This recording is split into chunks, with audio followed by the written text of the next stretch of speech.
Ladies and gentlemen, we back for another show of Touch a Nerve with Van Gogh, King Swerve, and the man. We're talking about DJ Crenshaw. Hey man, we're doing a little something different today. We're going to talk about relationships. We got a little bit of everybody on the panel. We have Crenshaw here, who's young and single. Ladies, you heard it right. He's single. And then we got my boy over here, man, King Swerve, a little older, got a little more experience when it comes to relationships, and he's also single, man. So remember that, ladies. And then you got us, and my special guest today is my beautiful wife, Tasha. We've been together for almost 21 years, married for 12. So man, it's gonna be cool. I'm gonna ask you guys some questions. You guys ask us some questions. And we'll get to know what it's like to be, in the dating field for you guys in today's time, and then we'll talk about, how we made it to 21 almost 21 years together. So, man. Before we get started, I'm gonna hit you with those facts. Yeah, you go. Get the facts in. So, marriage has been getting less common for a while now. A research center republished that 2024 found that a share of American adults ages 25 to 54 who are married fell to almost 15%, from 67% to 53%. By the end of 2023, 46.4% of U.S. adults were single, which is nearly every other adult over 18. Between 40 and 50% of marriages fail, while 60 to 70% of second marriages fail. Although marriage is decreasing, the share of adults who are cohabitating has increased. The growth of unpartnered adults is a lot sharper among men than women. So people are choosing to delay starting a partnership due to higher education, entrepreneurship participation, and or the need for advanced qualifications from their partners. That's crazy. That's crazy. I kind of figured though, man, in today's society, with everything being expensive, and like it's almost like you, if you want to be in a relationship, as far as a marriage goes, man, it's hard. It's real hard, you know what I mean? So them numbers, as crazy as it is, man, I feel like it makes sense. It makes perfect sense, and it's almost sad. Yeah, right. It's sad that it's come to the point to where it almost seems the smarter move to stay single, because being in a relationship could jeopardize your future, your finances. It shouldn't be that way. No. Why is it that way today? Right. Yeah, it is crazy. So man, let's just jump into the questions, man. And then we'll we'll definitely touch on some of that, I'm sure, in the questions. First and foremost, man. What's up? We got the young and single DJ Crenshaw. Let me touch y'all nerves real quick. Now you need to pay attention to these answers, ladies, because it might be something you're looking for, man. This might be like a dating show game, game show, whatever. So listen, man.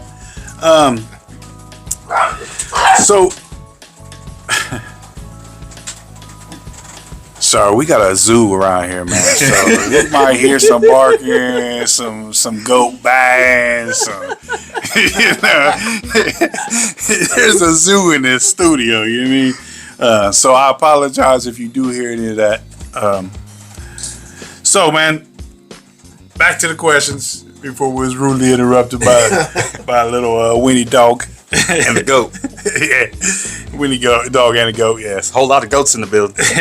That's a fact, man. That's a fact. So man, what are some key things that you've learned as far as past relationships go? I'd say,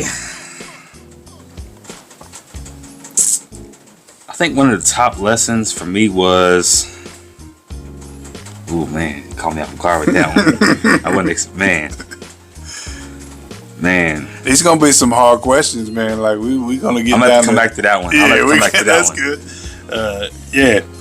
So, what do you value most when you get into a relationship? I value the most in a relationship loyalty and honesty. Yeah, That means the most. yeah, that's facts, man. And that's also friendships, relationships, business partnerships, all that. Right. Yeah, that's a big thing, man. Because any kind of relationship has definitely got to have that loyalty and the trust. But you know what's crazy is, especially when it comes to friendships and partnership as far as business goes, so many people forget that. So many people are just like, oh man, that's just my dude, that's my homie, you know, whatever. Mm-hmm. Nah, man, you still got to have that loyalty. You still got to, you know what I mean? Like that's your boy. When it comes down to it, man, you got each other's back, and that's how it should be. But unfortunately today, man, that's just not how it is. That's facts. So, how important is communication to you as far as a relationship goes? Communication is one of the top qualities that you have to have. If you don't have communication, then, I mean, what do you really have? How do you build without communicating with each other about daily things? Right. Yeah. You know? Yeah. And especially when it comes to, like we was just talking about, the finances and stuff, man, that's a communication that you gotta have, man. Mm-hmm. Because if not, you're setting yourself up to get into that quicksand, you know what I mean? So yeah, for sure. So what are you currently looking for when it comes to a partner? If I was currently looking, that's like, man, I just don't know about dating anymore, because like right now I'm on more working on my purpose. Right. That's what I'm working on right now. And also, if it was meant to be in a relationship right now, I feel like God would put me in one. Yeah. So I'm just more working on my faith, building my relationship deeply with myself, and mainly just working on me. When it's my time to get in a relationship, the time will come. Yeah, for sure. I mean, that's when it comes looking for you, man. And you got to love yourself before you can love anybody else. So that's definitely something that you got to work on, for sure. So how do you typically initiate contact if you are interested in somebody? In person. Right. Because doing all that texting and DMing and hopping in, a female's DMs, that's not real reaching out, communicating. Yeah, for sure. Yeah. Feel that energy. Yeah. Yeah, exactly. That's the biggest thing. Energy. Mm-hmm. Yeah, that's the biggest thing too. So, what is your preferred way of meeting? I mean, you said that you like to meet them in person.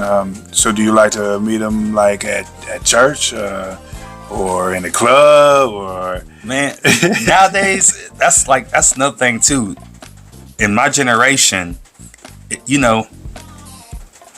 Swerve, he's way older than I am. Back in his day, it was much easier to meet him outside, at school, college, grocery store, church. Nowadays, you don't meet women like that just out anywhere. Yeah, I see him at the club, bar, and it's just, it's different. Yeah, nowadays they want you to slide left. You know what I'm saying? Just slide left, and also like when you're out in like the entertainment business I'm in, they think you just want one thing, right? And then they see also what you do, and they think, oh, he got party guy. They think they want to do the most. They want to have a whole lot of fun and travel with you and all of that. They don't actually think about, actually building a future and growing with you. Right. So that's one of the things You know, it's kind of like the struggle nowadays. Right. Yeah, for sure. I say yeah for sure. Like I'm in there doing that. Come on, man. You better recognize.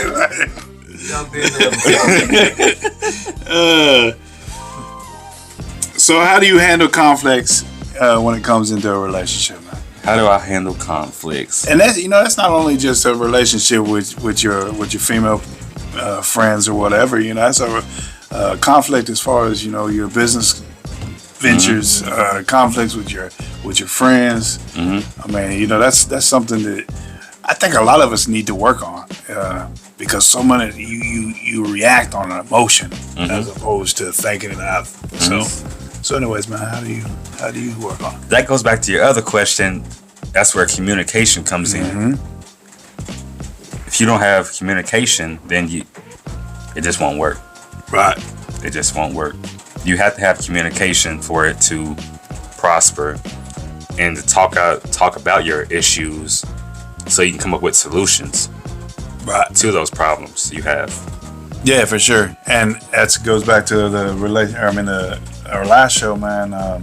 As a man, we that's one of the things we all need to work on is to express our emotions and our feelings. So yeah, for sure, man. You gotta also be able to comprehend it. Right. You gotta comprehend it as well. Right.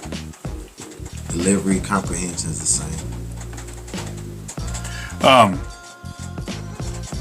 So I was gonna, I try to put. These are gonna be questions I'm gonna do a little bit for you, different ones. This is one that I definitely want to talk to both of you about because we are men. This is a men's panel. Sorry.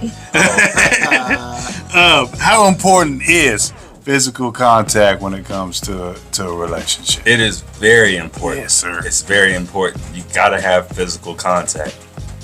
That's a fact. You just gotta have it. Yeah, and I think a lot of women don't understand that physical contact for a man helps promote that emotional contact and that mental contact. So we are a creature of habit, man.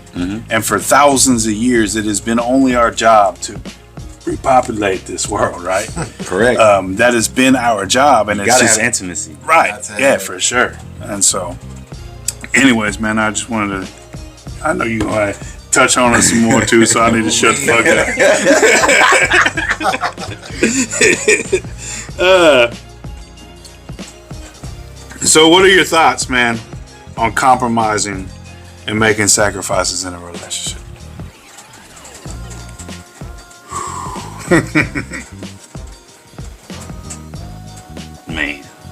Man, oh man. I'll say this. If you aren't willing to make a sacrifice for your partner, then what are you in it for? Right. Say it again. Yeah, you don't need to put that real close. Say that let again. them If you're in the not back know. willing to make a sacrifice for your partner, what are you in it for? What's the point of putting in all this work to get the woman or your significant other if you're not willing to make a sacrifice? I mean, just plain and simple as that. Right. And at the same time, as far as the compromise goes, man, both people have to make the sacrifice too. It's not just a man's job to make a sacrifice. It's a woman's job to do those sacrifices as well. And that's where you got to come in with the compromise. I couldn't even think of the word. But yeah, that's when you come in with the compromise, man, because a lot of times you see, especially like the older generation, man, it was it's the man's job to do all the sacrificing. Nah, I mean, it's really not, man. It's not gonna work like that. If that's how you feel, you should probably just go ahead and stay single. You know what I mean?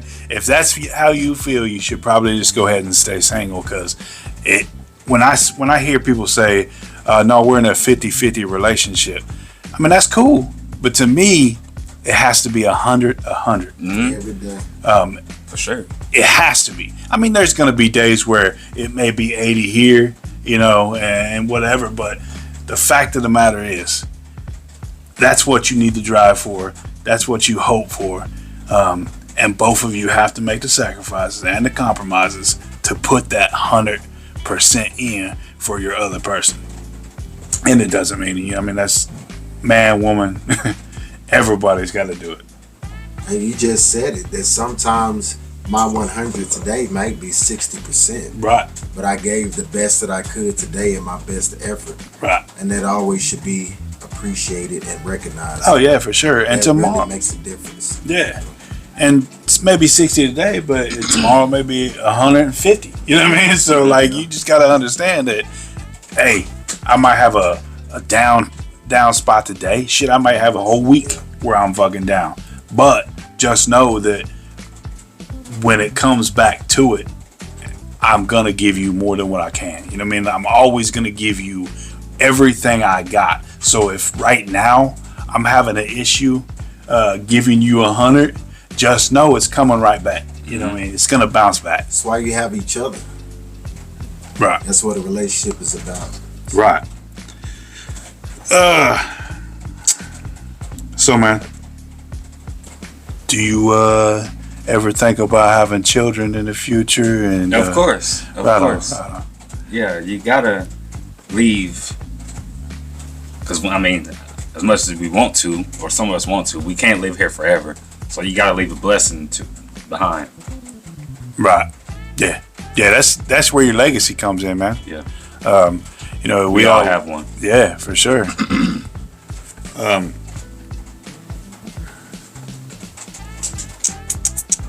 What is your vision, man, for a long-term relationship?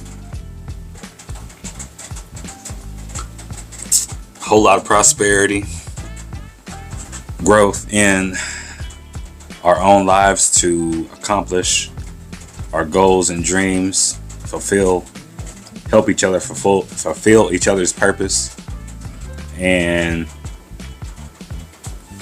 to recreate, you know, our legacy. Yeah, for sure. Man, you got some good ass answers, bro. I don't know what. We ladies need to step your game up. Hey. Gotta level up. Yeah, there you go, man. So, man, can you describe a time when you have had to overcome a significant challenge in a relationship? Now, don't be saying no names, man. I don't want you like... Oh, man.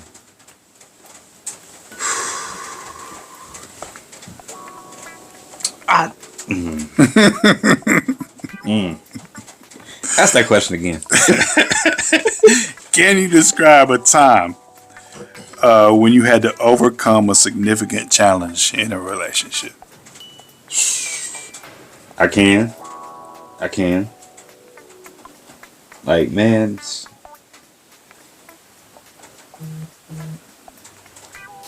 It's called touching nerve for a reason, Yeah, man. yeah, Go on, yeah. go on Yeah, and we do touching it. nerves. Go on Touching and do it. nerves. Let it out, bro. Man. Yes, sir. So how should I describe how I overcame that challenge, or? Yeah, man, I think you should. I mean, you can go into the challenge. What the challenge was. I mean, if you don't want to go too deep, you ain't got to go too deep.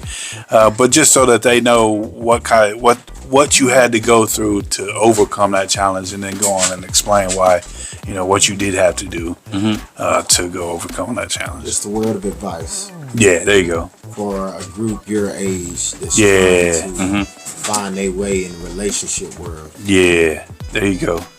So the challenge was I was being lied to about different things, and I just wasn't cool with being played as a game. I don't like playing games. And how I got through that was I just left it alone. But Communicated my way out of that situation, and I just made my move. there you go, man. Moved on. Yep. Yep, and that's something that you got to do, man. Because otherwise, it's too easy for us men to get caught up in some emotions and put ourselves in a situation where we gonna spend some time behind bars, or put our hands on somebody when that's not our character. Yeah, it's very easy for somebody when there's so much emotion involved to get out of character. Yeah, and that's what I hear it all the time. People will say, "Man, that motherfucker this, that, or the other," but the guy that they're talking about ain't the guy I know, or the other way around. The girl they're talking about ain't the girl I know. You know what I'm saying? But that's because that's their character. I ain't got that emotional tie to them to see that kind of, you know what I mean? So yeah, man. So what's your thoughts on the current dating scene? My thoughts on the current dating scene would be, so, like for our first date, I'm not taking you to the club. As a first date, no. Yeah, that's where you go. I mean, you there all the time. Yeah, I'm like, I don't want to take you somewhere else. Right. So I'll say, we go to Texas Roadhouse, get some food, then maybe let's go out, get some ice cream, something simple. There you go. If I want to do something fun, I might take you to, let's go play mini golf, go hit some go-karts, do what, make you feel like a kid again. Yeah, there you go. Make you, remind you of your childhood, what I mean? And, that's about it. Yeah, there you go. I know that you're not very old, but how have you seen the dating scene change from whenever you were a teenager to now? Because I know for us, because we didn't have social media, we didn't have none of that, and so now people that I know that are in the dating scene, whether they're my age or not, it's crazy to me the things that are going on, and it's not even. It doesn't seem like any of them are wanting relationships. They're all just going from one app to the next app to the next person to the next date, and I guess seeing what they can get out of it. Waiting my turn. Wait. So has anything like that changed since when you were younger till now? The dating scene has done a whole 360 and more since way back then in 1995, 6. Man, he said way back then, 95, 96, when he was a teen. Hold on now. He said as a teen, 95, man, come on. The dating scene has done a whole 360. It's just different. It definitely isn't what it used to be. Like how, in the 2000 music videos, going outside when your girl was mad at you, singing in the rain, let me love you, and all that. Yeah, it just ain't. Yeah. Yeah. Do you think that also plays into the percentages that he was listing off earlier about people being married, is because no one's truly having an actual relationship with a bond, and they're just going from the next person to the next person? Is that what people want? That's what I don't understand, is why do people your age want to just do that? I guess what's common? I don't know how exactly I should say that. I guess that's just common nowadays, to just move on and just keep on going from person to person. I don't understand it. I'm gonna sound like a boomer real quick, man, because I think a lot of that is social media, and your Instagram models and your people out there perpetrating like they got lots of money and this, that, and the other. Everybody wants instant gratification, and I think that when it comes to the younger generation, and that's what they want. They want instant gratification, and if this man can't provide me that lifestyle, next. That's what it is. And men are the same way. If this woman can't show me that BBL, you know what I mean? Like, next. Yeah. don't know, man. Me coming from both generations, I kind of see it like access. You know, at our age, you know, older than him, we just didn't have access to all these different people.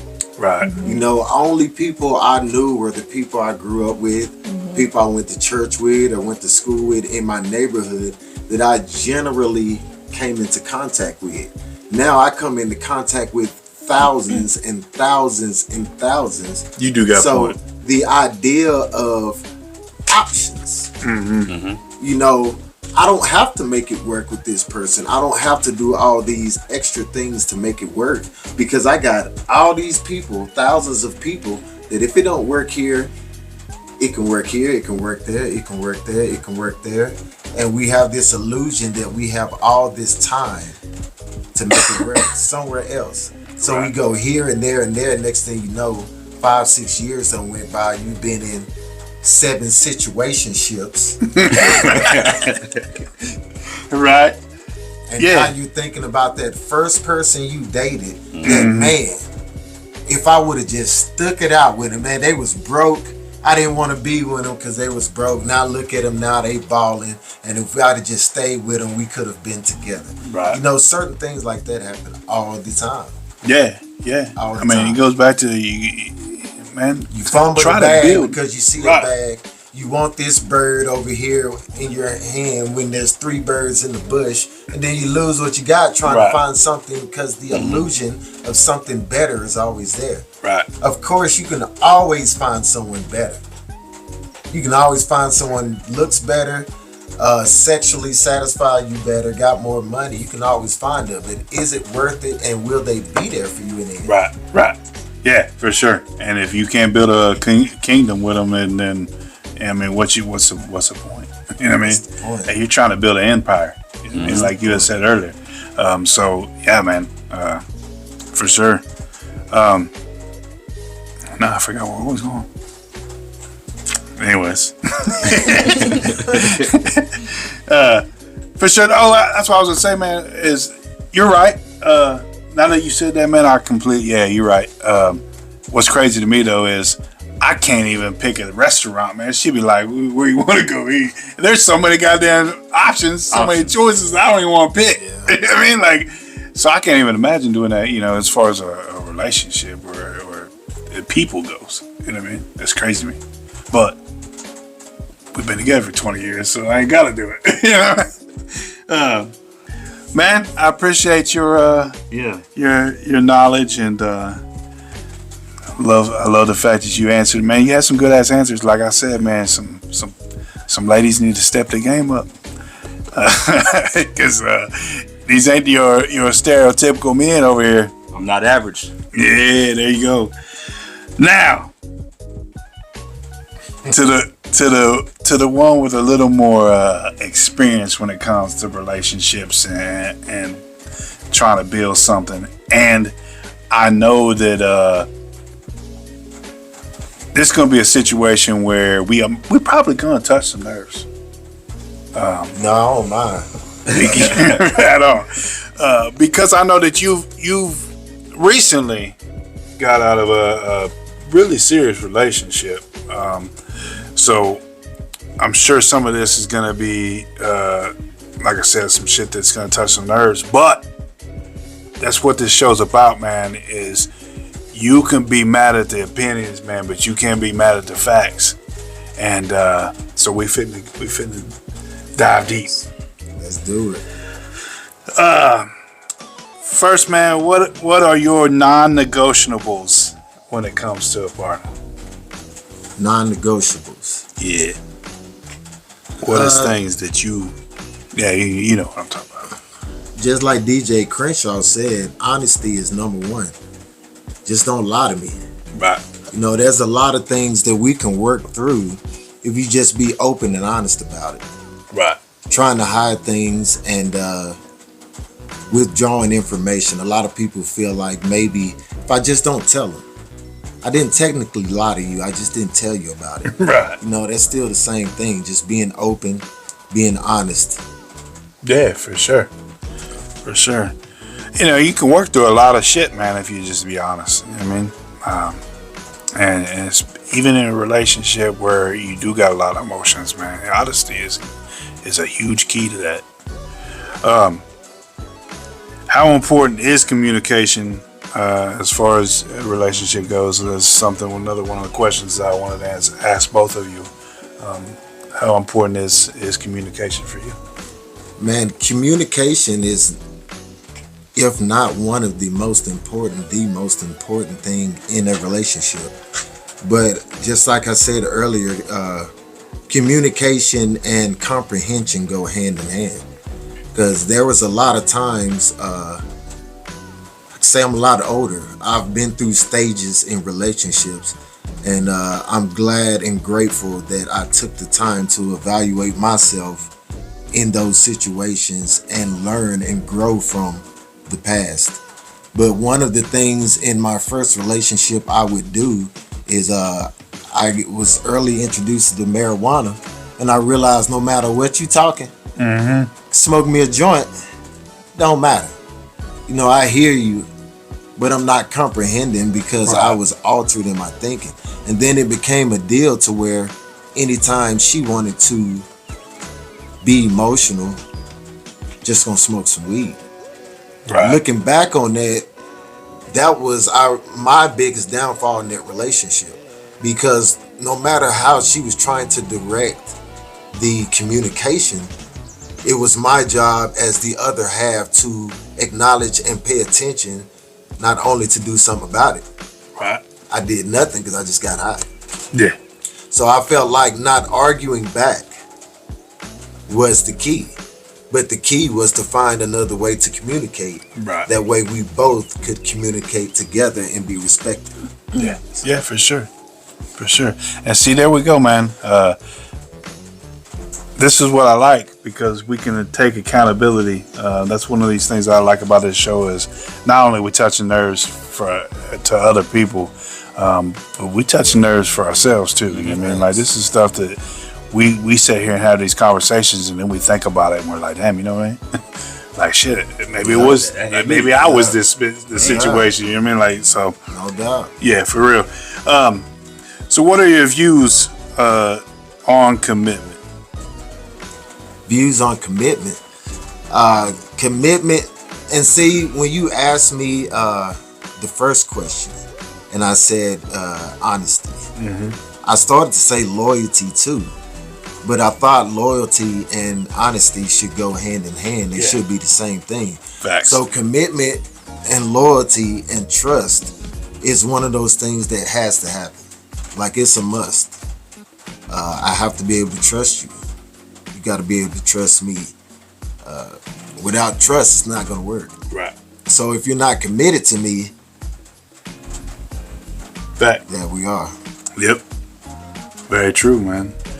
For the streets.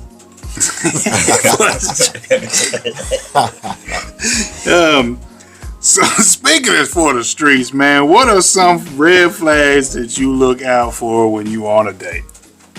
Red flags. Man, dog, I'm older. I don't have time to play games. And the first time I catch you trying to play me, I'm done. Because at this day and age,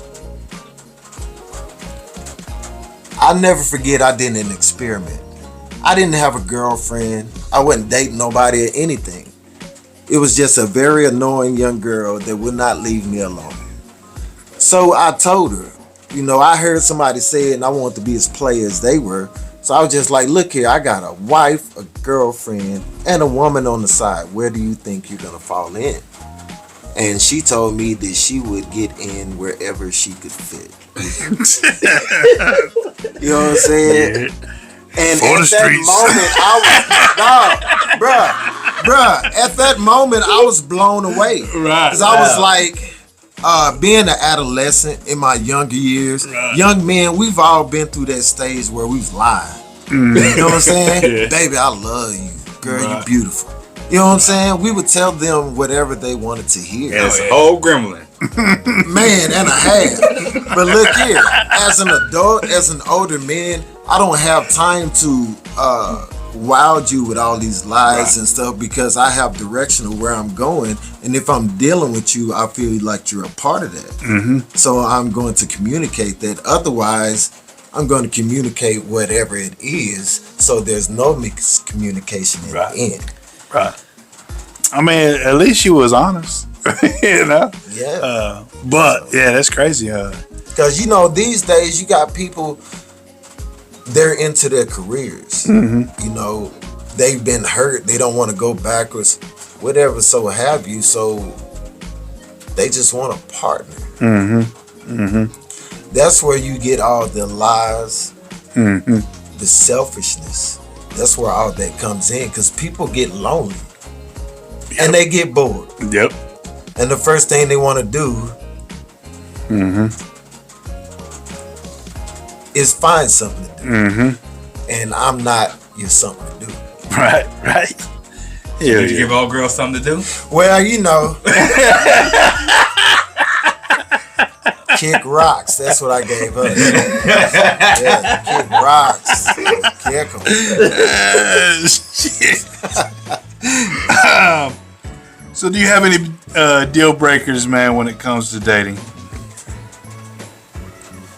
Well, I mean, you got guys that won't date a woman with children, or you got guys that you have to make a certain amount, or all these expectations. I'm pretty open. I take care of myself. I don't need a woman to make me happy. I don't need a woman to support me or anything like that. And you find a lot of these young guys in situations because of what they don't have. Mm-hmm. And I've actually met women that would only date a man that didn't have much so they could control him. Mm-hmm. And as a man, you have to be able to hold your own in a relationship for the relationship to work. It's called being equally yoked. Yep. Yep. I hold my own, you hold your own, and we meet in the middle to make it happen. A lot of men today, I don't think we are what no disrespect to you, brother Crenshaw, but because of our age, I'll say that we are what we would call a traditional man. Yeah. We were raised on certain values. We was raised in a certain era. Just like he said about singing in the rain, that was considered to be a extremely masculine thing. Mm-hmm. Now you may be laughed at for being weak. Yeah. And it's kind of hard dating today because the times have changed. Yeah. And I'm all about empowering women. I'm all about women appreciating them being able to do the things that we can do. But at the same time, because of that, a lot of men have been brought down. Yeah. And it's not the woman's fault. It's our fault because, our role as men has been, we ain't stepping up, man. Right. A lot of men ain't been stepping up. So. Yeah, that's facts, man. And it's, again, we're in that era where every form of masculinity is toxic masculinity. At least that's what they're trying to tell us. And I hate that, man, because masculinity is what made this world. Masculinity is what has kept so many people safe over these years, man. So not all masculinity is toxic masculinity. Matter of fact, I think as long as you can direct your masculinity, I don't think any masculinity is toxic masculinity. I mean, you can say, oh, that guy that likes to fight all the time, he's toxic. That's toxic masculinity. Well, if he can direct that, where he's only fighting to protect his family and his friends, then that's how is that toxic? So to me, I mean, that's one of those things. You're right, man. And I think that's where it's crazy to me to see. And again, no offense to the younger generation, but it's crazy to me to see so many men becoming very feminine, and the women, it's like the roles are reversed, and it's crazy. But hey, man, you know, who am I? I'm like I said, we together for 20 years. We plan on staying together forever. So who the fuck am I to say anything about anybody? You know what I mean? You do your thing. What is your approach in expressing emotions? And this is one that I really wanted to touch with you, man, because as a black man, I think that's something that a lot of people don't realize. You know, everybody just sees this tough exterior, you know, thug it out. But I don't think people realize how emotionally mature black men are. Well, I definitely appreciate that. I'll take that as a compliment. At the same time, it's very true that most black men in relationships, just like DJ Crenshaw said earlier, you have to have a different relationship with everyone. Mm-hmm. And when it comes to your significant other, man, it's like I said in the last podcast, you have to be this black king. Right. You have to be masculine and strong. Right. But at the same time, you have to be sensitive and caring. Right. So there's a fine line, and that line only exists with the woman you're with. Right. Because with some women, you could be too much either or. And then you have to take that hat off and go to your job and be certain type. At the end of the day, your significant other is the person you should be able to be yourself with. Right. You know, so most of the time, if that's held against you, they might not be the person that's for you. Yeah, for sure. I've learned through trials and tribulations that it don't matter what you have. You know, I've been the breadwinner in situations. I've been lesser in situations. Either way it go, if she don't want you, what you have to offer does not matter. Right. Yeah, for sure. Back to that question that I wanted to ask both of you, man. How important is physical intimacy in a relationship for you? And that's a trippy one for me. And you know, I don't mind being open. None of my past, I don't feel, makes me less than who I am today. Right. And if anything that I can say about my past that can help anybody, whether you're older or younger, I don't mind sharing it. Right. And I'm not ashamed. But at the same time, I lost my virginity when I was 13. Damn. You really gonna say damn in a minute because the young lady was 20. Damn. I've been swerving for a minute. But anyway, Woman out there. With that being said, when it comes to intimacy, with me, it's extremely different. And being a man, it's extremely different. Experience what I experienced at a young age. Oh, yeah, for sure. Because, you know, you have people that have sex because they're horny. Then you have me that have been through a situation at a young age where I got that horny out when I was way younger. Right. You know, so if I'm extremely intimate with you at this age, I really care about you. It may sound shallow or simple, but I mean, today's age, sex is to reproduce. Mm-hmm. It just so happened to be likable. Mm-hmm. But very likable. But you know, it's definitely a way to show emotion. Right. And with me starting at a young age and it just being a feeling, like I just want to do it because I'm horny, You know, at this age, intimacy means more. So if I'm intimate with you, there's some type of feelings behind it, more than just sexual satisfaction. Right. Yeah.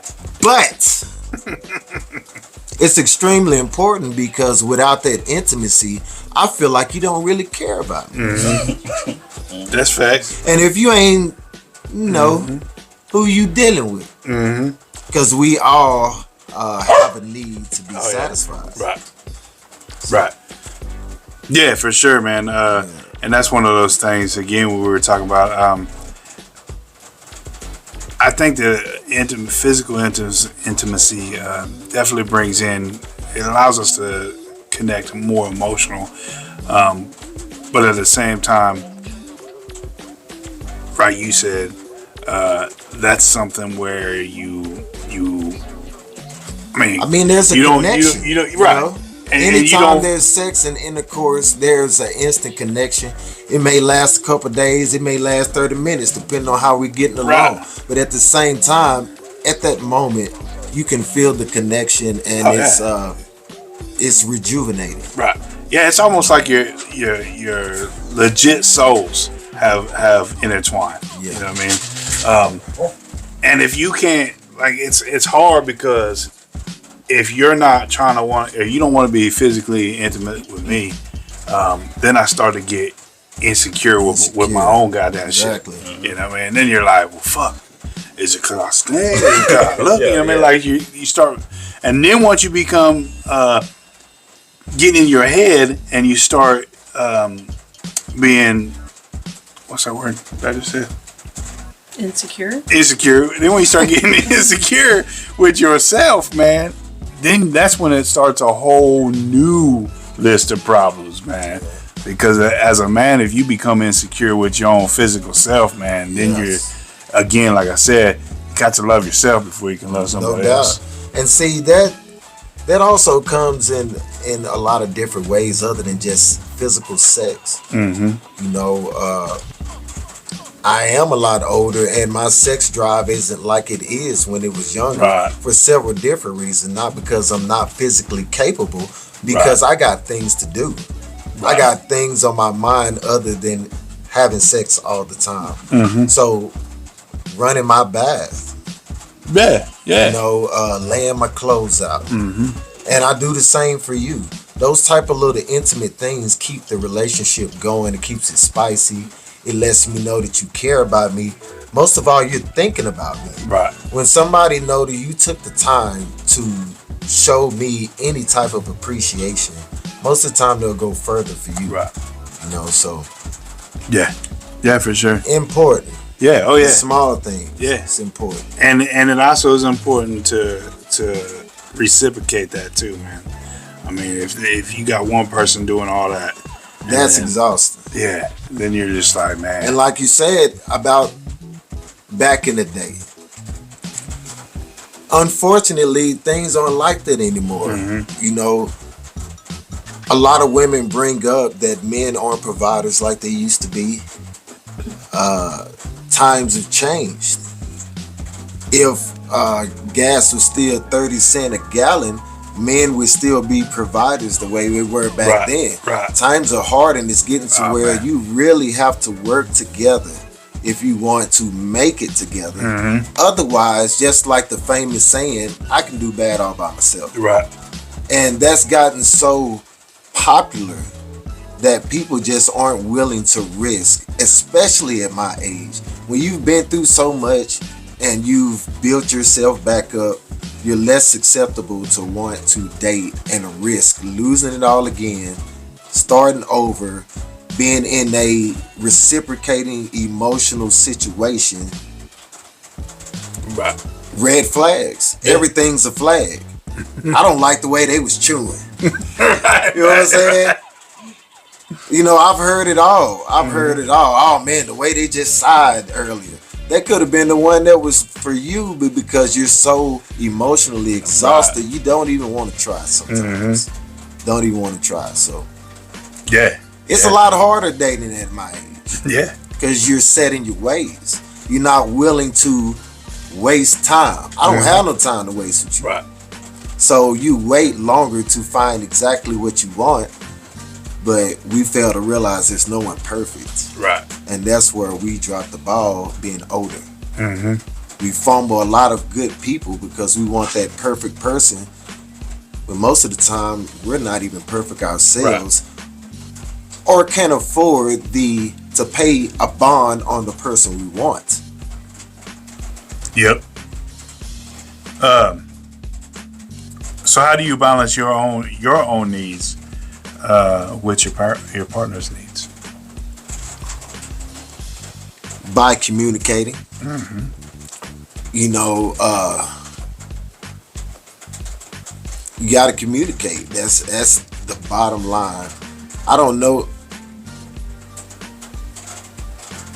A lot of you women think that men can read minds. We can't. I appreciate that, but we cannot read your mind. And I've heard a lot of women tell me, well, you should have known. Right. You've been with me long enough, you should have known this and that and that. And you know what? I did what I thought you would have done, but right. sometimes you should have communicated you wanted something differently. Yeah. You know, so yeah. Sometimes you got to communicate how you want to be communicated to. Mm-hmm. You know, you got to comprehend what you're communicating and put it in a way that it can be comprehended.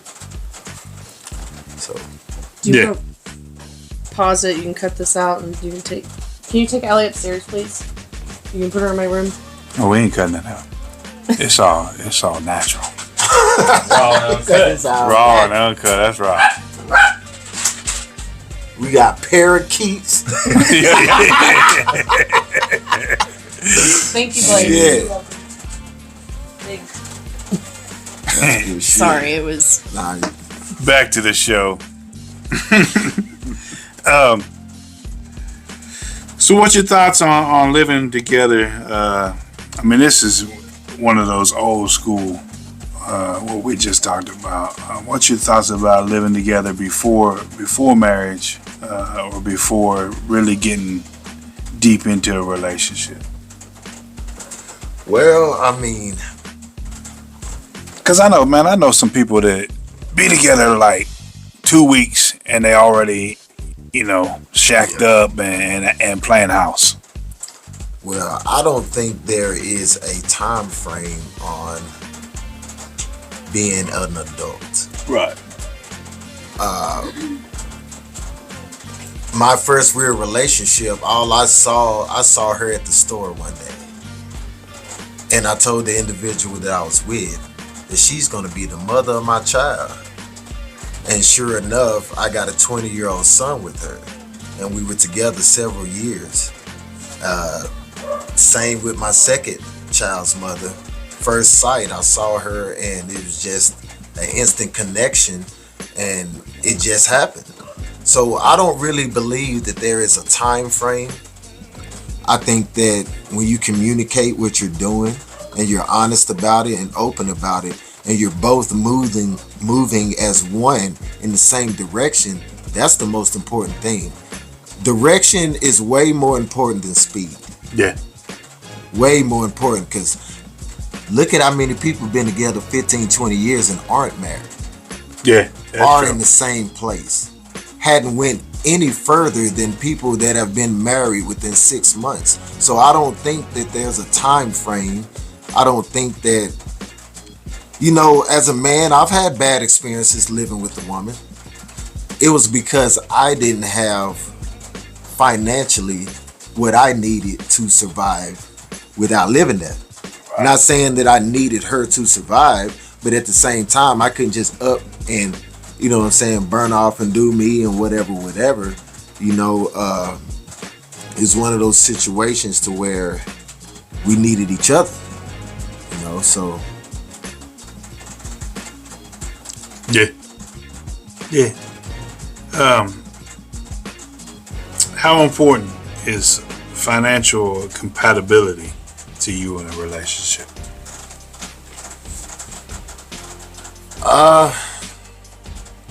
As long as we're making it. Right. You know, because I'm a hustler. I'm a go-getter. If we don't have it, I'm going to go make a way. So it don't matter how much she has, I'm going to make a way. So if she has more than me, I don't feel less than a man because I know I'm going to hold my own on my end. So when it comes to finances, as long as we're able to sustain each other and make it together, that's the most important thing. Making progress. Right. Whether it's fast, slow, as long as we're making progress and we're happy. Yep. That is true, man. How do you see yourself growing together with a partner?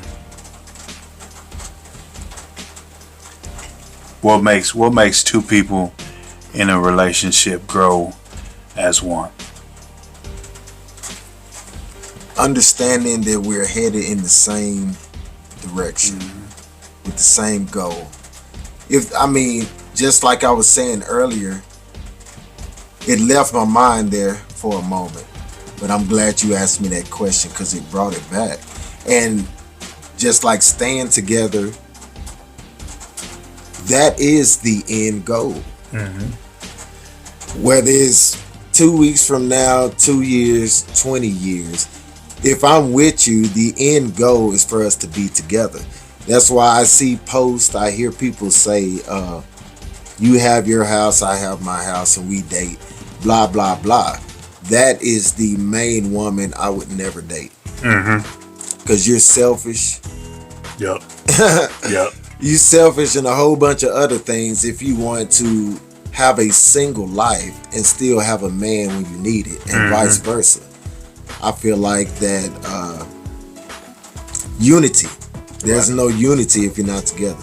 Just like DJ Crenshaw said, the need to have that intimacy, to know when I get off, you're there. You know when you get off, I done mowed the yard. I'm there to wash your car. All those intimate things that you could do if you live together. Right. Yeah. How can you do that in separate homes? Right. You got to make an appointment. Say, come over Thursday and wash my car. Call me over before there you get Tuesday to do your laundry. Like that's just Right. that's not the end goal. Right. Right. The end goal is to be together for 12, 15 years to have all these stories about how you was getting on my last nerve. Oh yeah. Snoring all the time, leaving the toilet seat up. You know, all those things that you learn. This is why I love you. Right. You get on my last nerves, but I can't live without you. Right. You going to get an apartment, what you mean? Why don't you stay here with me? Because I need you. Like, if you don't feel that way about me, whether it happens or not, I can still have my place and you have yours. But if you don't feel that need for me, it's not going to work. Yeah. You're going to need someone else eventually. You're going to need yourself more than you need a relationship and a bond with us. And it's going to fail. Yeah. Yeah, right on, man. So this is a big one for a lot of people, man. How do you navigate jealousy in a relationship? And boy, you hit it on the head with that one. Because I see so many of people that I know, they are jealous of their mate. I don't really see how that should be a thing, but it is. Right. It is. But, you know, the type of man I am and the era that I was raised in, you're supposed to build your woman up. So as high as she goes, the higher we are. So I can never be jealous of the woman that I think so highly and appreciate.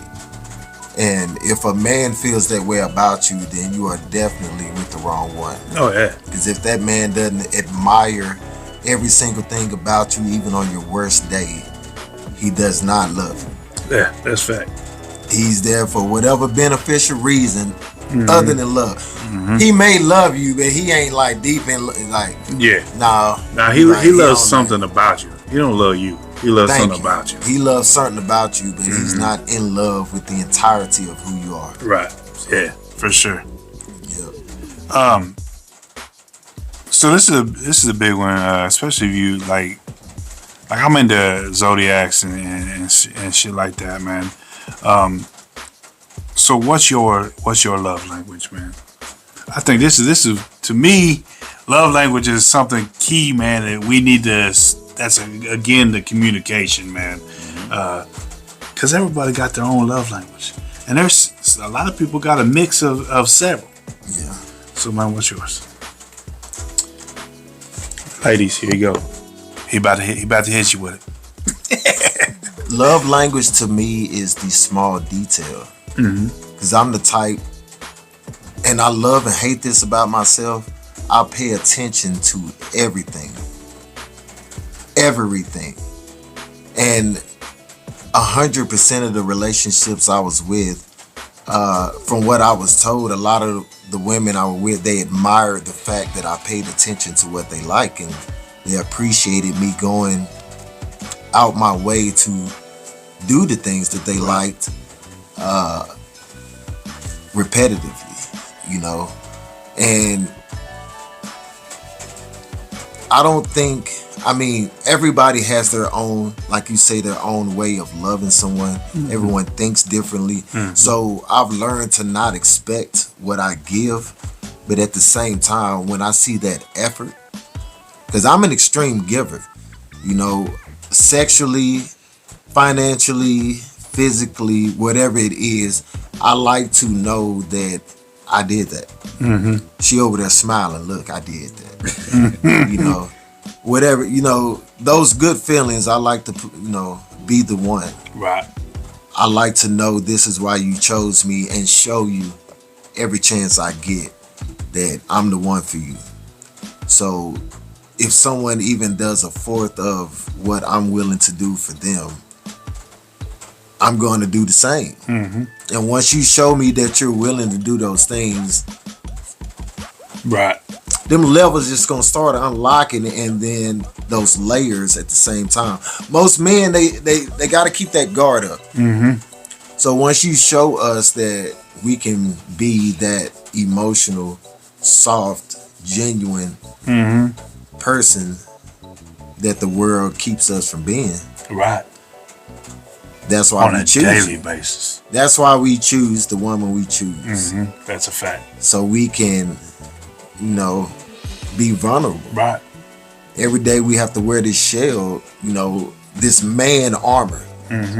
So having that one to hold us down, that we can let all of that armor off Right. and just be ourselves, is the one.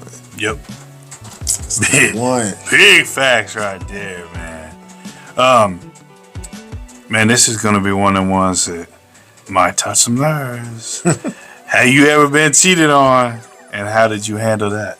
Oh man. Let me tell you how the return of the Mac. I had to bounce back. Cause dog, I hold myself to a certain type of standard. And at the moment that it happened, I thought that it couldn't happen to me. And I was devastated, because I really cared about the person that cheated on me. But you know, that tit for tat, getting back and all of that, that's extremely childish. So what I did is I recreated myself. Because I felt like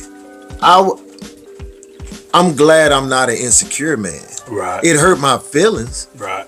but it didn't put me to the point to where I felt like I wasn't good enough. Right. But at the same time, I felt like there had to be something missing on my end for a woman to want to go elsewhere. A lot of times we tend to blame the cheater. And you should, because you lied Right. when you could have been honest. And Right. that's where you cheated. You could have been honest and said, this just is not working. Right. You know, but at the same time, that's where the communication comes in, to where, how do we work on this? And I look back on the person that cheated on me and what was going on. I wasn't financially stable. That goes back to what I was saying earlier. That person, we were in a relationship, we were living together. I wasn't financially stable. I lost my job, and we had hella bills. So what do you do when you have someone that isn't financially supporting you? When you got all of these men out here with a pocketbook out. Right. So I had to realize that I had to step my game up. So I took the time to recreate myself to get myself in a higher level situation to where next time we don't have to worry about finances. Right. We don't have to argue about finances and have all this tension because we got bills. Because before that, everything was great. So, self-evaluation. I self-evaluated and stayed away from them type of women. There you go. That's it, man. That's all you can do, too. So what are your thoughts, man? Again, back to this. What are your thoughts now in the current dating scene as being, you are an older man and having to do this all over again, man? What's your thoughts of the current dating scene? Man, it's depressing, really. It's extremely depressing. Man, it's just not realistic. Right. And a lot of people put unrealistic expectations on the persons they want to be with. They want this 6-figure person. And it's even crazier that a lot of these women don't want to date guys because they feel like they're broke. Or they feel like they're dating the wrong man when really they're the broke individual Right. looking for a savior. Right. So somebody to fix it. Social media. I love social media. I use social media. I'm on it every day. But I've had to be disciplined enough to use it as a tool. Right. But like I said earlier, the influence of social media, a lot of people just aren't proactive on really trying to build a relationship. Just like DJ Crenshaw said, a lot of people, they just aren't serious. They just wasting time, passing time, what so have you. And before social media, man, it was more realistic. You met somebody out in public, you had a connection. Hey, I want to see more of you. You spent time with each other. You got to know each other. It took off from there. Now you really don't know who you're meeting. Yeah, and you got to get to know somebody, and then get to know that other somebody. Exactly. Because they got a social media person. Yeah. And then they got a real Yeah. person. And so you'll get to know the social media that part. person way before you get to know the real person. And a lot of associates, male associates of mine, I find them lust and chasing after women that they normally would not if they didn't have access to, and we grew up in a time where we worked hard. Men built something, we worked towards ourselves and what we wanted because all we had was what was around us. But now we're so distracted by all of the social media, the booties, man. I delete so many women daily because they are beautiful. It ain't because they're beautiful, it's because I get tired of seeing them exploited. Right. Man, the most beautiful women I see aren't showing their bodies. So but you get on Facebook and you just get all these temptations to indulge in when the love of your life could have been right there on your street. Yeah, fact. But you can't see it because you're so into what social media, what society says, this is the ideal woman. This is the ideal man. There was a study where this man, he took a ecosystem of rats. And I kept seeing it on Facebook. It was a long paragraph. I didn't want to read it. Finally, I broke down and read it. And he had what he broke down into categories. He had a self-glorifying rat, like a... Yeah, man, I read that. Saw that, shit. huh? Yeah. And so you already know. Yeah. And when I look at society, you see these men, they're so into themselves that they don't even want to date, a woman. You see these women, they're so if a man can't do what I can do, then, you know, it's just the times have changed so much that unfortunately the traditional man that we were at one point, we're getting smoked out because the world is cutthroat. When it boils down to it, this is how I feel in a nutshell when it comes to relationships. The world has evolved so much that, man, people are so cutthroat to make it that their purpose for a relationship just, it ain't like it used to be. Most people in a relationship just to make it or to further themselves. That's why I hear a lot of women, I can just be single and I can date 6 men. None of them can say nothing about what I'm doing because I'm single. I'm not with none of y'all. But you got Harry for the bills, you got Larry for the bed, you got Michael for the mechanic. You know. Yeah. And the same thing with men too. You got men that's pimping just like women are. And it's just like nobody's really just trying to make it. Yeah. You know, and it's mainly because social media says you got to do this. You got to be able to do this, that. When it boils down to it, we just need to put our phones down, live a real life, and enjoy it with the people that make us happy. Yeah, for sure. And again, back to sounding like a boomer, man, but I'm with you. I'm so glad that I was brought up and raised at a time before social media, before smartphones. I was out there fucking riding my bicycle. I was out there, you know, as soon as that street light come on, I better be in that motherfucking house. You know what I mean? Like that was the I took that for granted so much as a child, and I never realized it until now that I'm older and I see my kids, and I'm like, man, you know, I try to get my boys to go outside and play all the time, man, and it's just like it's crazy to me to watch them. No, I don't want to go outside. It's hot. I'm like, what the fuck?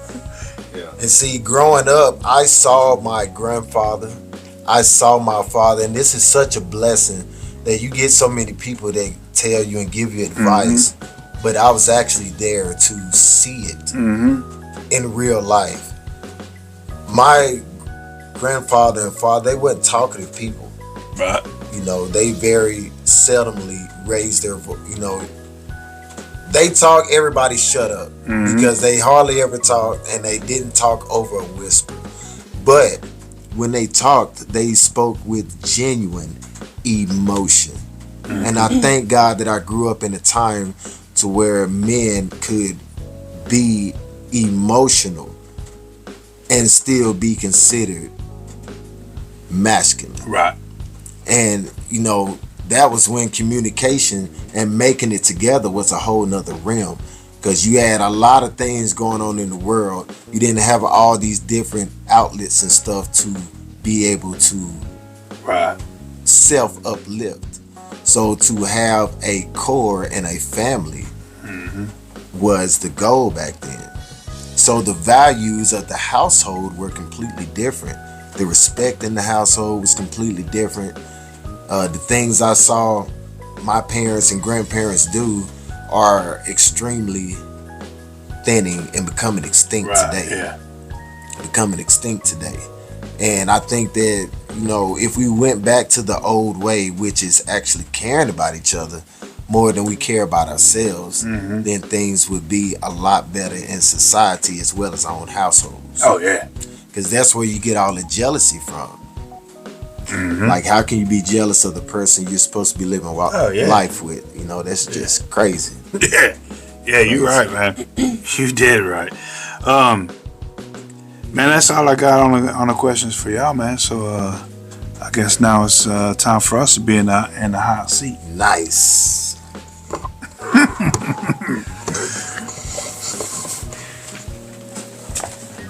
You ready for this? I hope so. Me too. So you guys say you've been together how long? Since 2004. So 2004. So that's straight out of high school almost for you guys. Yeah, most of our lives. So what was the struggles did you guys face early in your relationship, and how did you make it this far with those struggles? How'd you overcome it? I think for me, and I don't know how she feels, but I think for me, I think the biggest struggle was just financially, trying to navigate. We didn't have a lot of, help as far as I grew up without a father. She grew up. This is gonna be touching nerves. Pretty much grew up without a father. So I think I was we didn't have that financial stability as far as the help goes from parents that we see other people have. It was a year into our relationship that she got pregnant with Kylie. No, it was way early. She was born within that amount of time. Okay. Well, we was parents very early into the relationship. And so trying to navigate that young, not knowing you as a man, I don't think you grow up until you're at least 25. Yeah. You ain't an adult until you're at least 25. Or older sometimes. Right. So I think that was the biggest issue, man, was me being immature, me putting myself above a family life, and financially just not ready to do what we was doing. So with that being said, how in the world did y'all get along during that time? Like, how were y'all able to stay together? A lot of sometimes you split up, but at the same time to work it out. You know what I'm saying? Get back together, work it out. To say this is the person I like. I'm mad at that son of a bitch, but at the same time, man, I ain't going nowhere. Like, what did you guys do to keep that? To choose each other every time, like, oh, I'm mad. Like, how did you keep doing that over and over? I think I'll let her answer this one because I think that she probably was madder at me. Somehow I believe that. Than I ever was with her. So I think I'll let her answer this one. I think it was just we relied on each other a lot because I'm going to get emotional thinking about it, but because we have been together for so long and I was so young whenever we got together and we moved away. We were living in Wichita. It was just us, and that was really hard. Right. And financially, it was. Not only financially, but emotionally too, because we didn't have, we were so young, and I was so immature that we didn't have anybody to rely on as far as emotionally, or you're having a bad day or they're pissing you off. So you really only had each other. Well, see, I've always heard that was the best way to start a full relationship, to kind of get away from your family, all the influence, to see if you really can rely on each other and, really care about each other enough to make it. Yeah. Do you think that strengthened you guys' relationship? Oh, big time. Yeah, I think big time. For sure. And, moving to Wichita, living in that little apartment together, and still trying to be young, and having friends. Oh, I understand that. Right. Yeah. So I think that for sure, man, that was definitely created a better us, for sure. And see, one thing I've come to realize, that even though you have a life together, it's extremely important to have your own. Right. How do you balance the two? Not very well. No, we really don't. We really don't. And I know I was real bad, man. And I'll be the first one to admit it. When we was, it's like I said, until you get a little older, 25, 30. Like, how do you do it when she wants a goat and you want a snake? You just get a goat and a snake? Hell to the yeah. No, but man, it's for sure. My biggest thing as far as the separate lives go, man, I was that jealous guy. You know what I mean? I was. Tell me about it. Just because I knew I was a guy. I was I tried to be a playboy back in the day. I was out there like, you know what I mean? So I knew what guys' thought processes were. Facts. I knew, some guy come in there and be like, hey, you got some pretty eyes. Mm-hmm. She don't see that as a hit on. She just sees it as, oh, he's being nice. Yeah. Oh, well, thank you. Yeah. And then he's like, oh, well, shit, she just fucking said thank you, all nice. I got shit. some play. I think that's a green flag. Right. And so I knew that, and it was one of those situations where she wanted to go hang out with her friends, and I'm thinking, hold up. Mm-mm. You want to go hang out with a friend that, ain't got no man. You know what I mean? Or you want to go hang out, even if you got a friend that does got a man, but y'all want to hang out, and I'm thinking to myself, man, you guys go out and you do this. You got there doing the most. Right. And so I'm like, man, hold up, because I know how men are. Yeah. Not thinking to myself, goddamn, man, you can trust her. Mm-hmm. Like, why you worried about? You worried about what other men do, but you should be worried about is how she gonna react when those men do it. Facts. And that was a hard lesson for me, man. I put her through so much shit of me. Yeah, trial and error. I put her through so much shit of me. Man, why you got being super fucking pissed off that she wants to go hang out with a girlfriend, and I'm like, I shouldn't be doing that, because I know that she's gonna be all right. She's gonna do it like she's a good, solid, loyal, honest person. You know what I mean? Back to that honesty. So, that was my biggest issue. So how do you balance romance and family time? Because they're both important. Right. Man, it's the biggest thing for, we talk about it like all the time, man. You got to have date night. You got to have date night.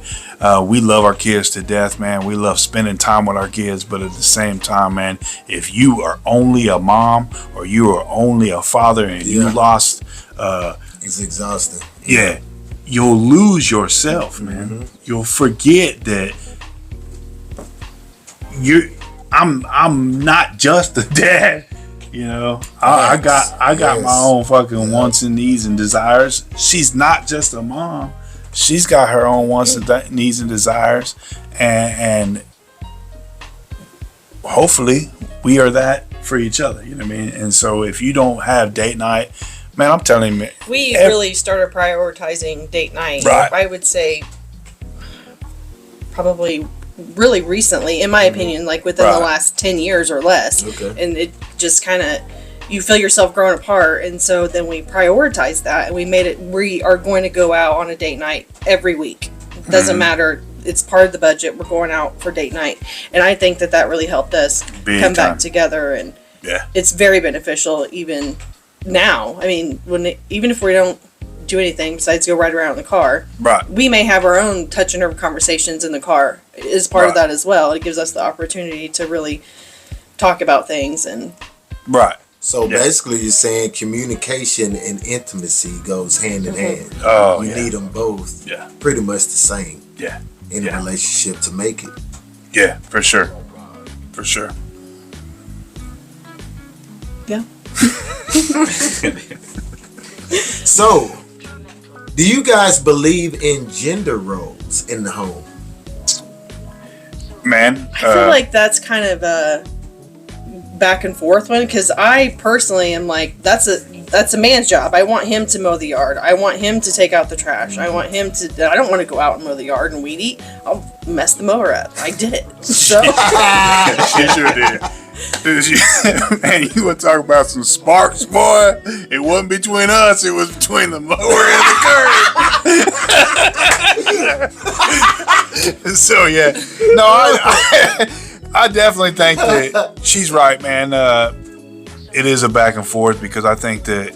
Well, there's definitely some things that you do in the house as well that. So basically, you're saying that not the gender rules that you have are what you communicate. Mm-hmm. You guys pretty much just found a system that works for each other through trial and error. Mm-hmm. Yeah. Yep. Yeah, and there's certain things. Man, I tried to do that whole. I got man jobs. I'm gonna do man jobs. Mm-hmm. You got girl jobs. You do woman jobs. Mm-hmm. And that's it. But then I'm sitting here watching her and she still does it. Just kill herself in trying to do dishes, laundry, clean. You know what I mean? Like so. And I'm coming home. I mean, yeah, I'm working hard through the day. I'm doing the hard labor, mowing the yard in the heat. Weed eating in the heat. Man, I hate weed eating. But weed eating in the heat, you know what I mean? Like, but when I'm not doing those things, I'm in here on my ass, man, watching TV while she cooking a whole goddamn meal for a whole big ass family. You know what I mean? She's in here, and then that's done. So now she's got to do dishes, and then that's done. She's got to do this, and then that's so. I was like, man, I got to do something to lighten the load for her. Something that is so simple, man. I do laundry. That's my biggest. Yeah. I do laundry every week, every day. Every day. Because man, if I miss a day with all these family, all these kids, bro, it's ridiculous. Just one day, I just missed one day, man. I got 3 loads, and I'm like, so man, what you guys doing? That's crazy because I just noticed that most relationships fail because society puts all these gender roles and saying, okay, this is the type of man you're supposed to be with. Right. This is the ideal woman you're supposed to be with. Right. But you saying that it works best if you just communicate. Yeah. And do what works for you. Yeah. And not worry about the hell anyone else got to say. Right. Again, man, it's 100-100. You know what I mean? Like, yeah, for sure. You got to. I don't give a fuck. You call me whatever, man, for doing laundry. You can call me whatever for trying to help up clean up. I'm with you on that one. Right. Every relationship I had that worked is because we did not do gender roles. Mm-hmm. We were in a relationship. Right. We just made it work. Right. If I got home before you, I'll start dinner. Right. If I get home before you, I'll go get the kids and get them ready. And vice versa. Whoever get there first or whoever sees the need, just fill the void or communicate it needs to be filled. Right. Yeah, and I think that I still struggle with the whole. I grew up in a single mom household where I watched my mom do everything. So I still struggle with being like, there's times where she just don't want to cook, man. And I could be stepping up and saying, hey, I got this. I'll cook.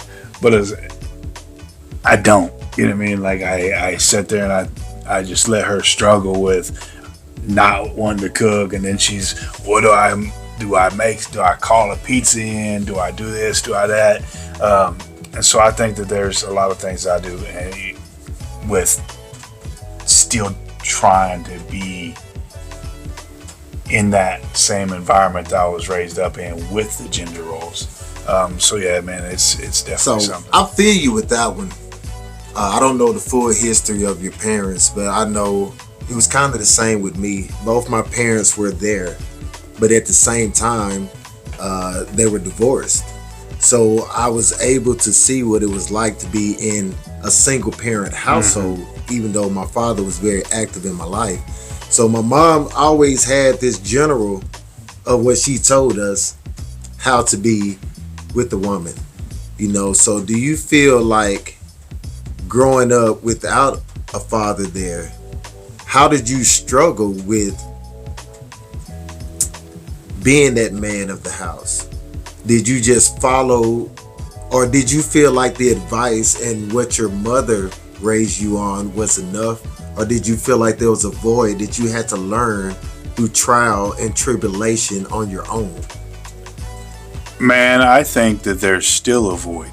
I am 43 years old and I still have a void of not having a father, and I still crave that father figure.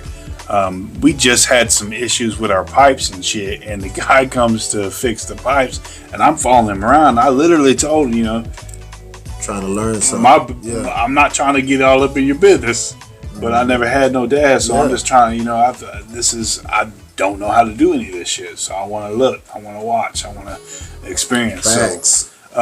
So yeah, man, I definitely think that there was a void then, and there is now, and my mom did absolutely the best she could. I think that there's some things that I think that she would like to go back and change, but I think that for the most part she did what she could to raise a man, and I think she did a good job. I mean, like I said, I've been together for 20 years. I'm part of my kid's life, every day. So I'm not on drugs, I'm not in prison. Yeah. So, I feel like she did a really good job. But there is that void, and there is that need for a boy to have a father, to learn to be a real man. And so it was hard. Facts. And how do you, as the wife, deal with the emotions of your man today? Because society has this whole idea of what a man should be. How do you cope with the changes in the household and society? What do you believe in as far as emotions? I think that he should be able to talk to me more than he does. There's still a lot of stuff that I feel like he tries to be a man about and not really be vulnerable in certain situations. But so do you agree with that? With what they said about, they always say that men should hold it in. Just be a man. So what are you? I think that is a lack of communication, and that's just going to cause more issues within the relationship if they can't communicate to their partner. Those things that do make them vulnerable. I'm not saying that he has to go out on the porch and tell the neighbor, but I think that your partner should definitely be someone who has an insight to the truth of who you are and how you're feeling, because they're not even going to have the capability to help you if they don't even know what's going on. Just like you said, women, we can't read your mind. It goes the same way as well. And that is the vulnerable part also needs to be communicated.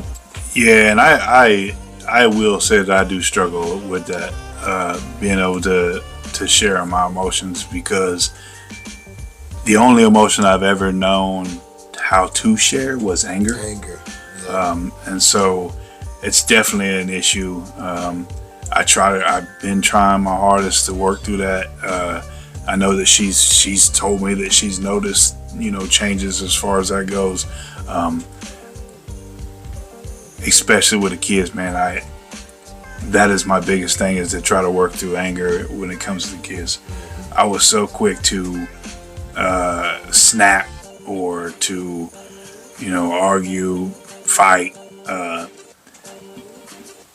swat. Like, they're little people too. They're people. They have emotions, and they have a voice too, and I need to sit back and listen to it and quit being so quick to jump to anger as my go-to emotion. That's all I know how to say. Yeah, just anger. And so I definitely struggle still to this day with expressing emotion and being vulnerable. I mean, I have seen some videos like come across Facebook or something where there's some women on there that are demeaning their partner or their, a man that is trying to be vulnerable like that. And I don't personally understand that. I don't. Do you guys also feel like you can't share your emotions or be vulnerable and you have to man up? Well, most definitely. Yeah. I feel like I can't be vulnerable. I can't talk about my emotions with my significant other because it's just I just can't. Right. You don't want to. I don't want to seem weak as a man. Right. For venting about certain issues. Right. And see, I've been through that, and I've learned that that's just not acceptable. If there's a time that I can't express myself, you should care enough to want to know when I'm sad, mad, what so have you. And me trying to communicate these things and you don't want to hear it is a automatic red flag to me. Yeah. Because if you believe that I just need to be a man, flag. shut up, and just pay the bills and do this and that, then you are not the woman for me. Yeah. Yeah, you definitely waving that red flag. That's how you know I ain't met the right one yet, because the right one is going, she's going to want to hear about why I'm not. And what do you guys smiling. think that it takes for you to get to the point of where you're willing to share that emotion with a partner? Well, Because even though, like he was saying, he still struggles with it after over almost 21 years. And so I tell him all the time, then he gets mad at me because he wants to share his emotions, but he won't. Well, it's not even necessarily that I won't. It's I really don't know how. Correct. I really just don't know how. I know from a black household, maybe you can also say what you have to say about that. But from a black household, we were never really taught how to voice our emotions, You're right. And see, for me, it took me to go to prison. I went to prison and I had plenty of time to think, reflect. Yeah. All I could think about was love lost, why I lost them, what so have you, whatever. And the conclusion was what I said earlier, the lack of communication. Right. The lack of communication every single time. Yeah. Didn't work because we didn't communicate for whatever reason. So do you think your childhood had an influence on you not being able to voice your emotions? Yeah, for sure. Yeah, for sure. I think the biggest part of that is because, again, my mom was a single mom, and she's got me, and then I have a half brother and a half sister, and then I have a stepsister. My stepsister was who I 1,000%. She's more my sister than anybody. You know what I mean? Like I don't consider her step at all. She's always been my rock for sure. Shout out Amber. But her and her husband and her oldest at the time, they lived with us. So my mom just didn't have the time for me to express anything to her, really, so I just didn't know. Again, my older sister, man, that was the only person I could ever go to. But she was young too. So, and just like you said about the communicating and all of that, man, it got to a point to where I never forget I dated this one lady and she just like, you want to have sex all the time. And we had been together several years and, we loved each other. And just like you were saying about not being able to show it. Same with me. I had my father. I had my grandfather there. They weren't talkative men. Right. You know, so I had to learn how to love. Right. They showed me how to work. Right. Like, they taught me how to work and be a man and take care of that. But when it came to being emotional and showing emotions and all of that, it's completely on my own. Right. So the first thing I thought was sex was, that's how to communicate. Yeah. But just like you said, I had to learn through trial and error how to communicate. And each person's different. Yeah. That's why, just like you say, you have to invest that time. You can't invest that time texting, social media. You over there, I'm over here. Just come pay my bill, or we just link up and have sex and go on your way. It has to be a genuine investment. Right. Right. Yeah, that's fact. Genuine investment. Yeah.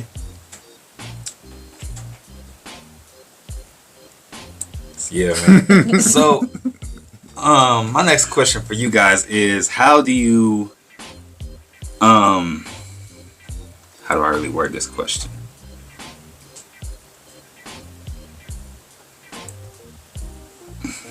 How do you,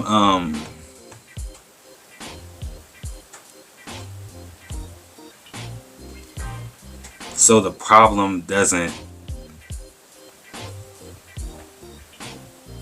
grow into another problem? How do you talk to your kids about communicating emotions, communicating your emotions, so your trauma, for your past trauma, doesn't become also theirs? Man, that's a good question. Yeah. Again, that's something that I struggle with regularly. I've said it. I hate it. I hate it. Every time I say it, I think to myself, why the hell did you do that? But there's been times, I'll be like, I just want to disappear and just start over, no family, and then I'm thinking, why the fuck? And, again, do you really want to go that route? Do you really want to be that guy that you didn't have, So I hate when I say it. Yeah, man, that's definitely a thing that it's hard to decide. I mean, to raise children and not pass that down, to break cycles. I think the biggest,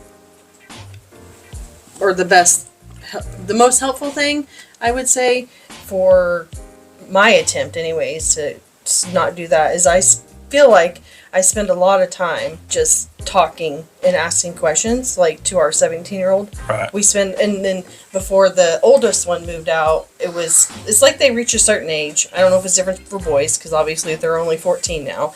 And then I'm able to communicate with them better and get them to open up with me. But it takes a lot of time and a lot of communication and really putting things out there that, as a parent even, you're vulnerable, so that they realize how sincere you're trying to be. Yeah, and it's painful for a father too, because I only have examples of what not to do. I don't have examples of what to do. I can't take anything from my upbringing and be like, that's what I love that, so I'm gonna add that, or I'm gonna keep that, and I'm gonna add to it. I can only say, I know I shouldn't be doing this shit. I can't do this. So I'm learning too. I'm learning how to be a father. I'm learning how to be a parent. Just as much as they're trying to learn,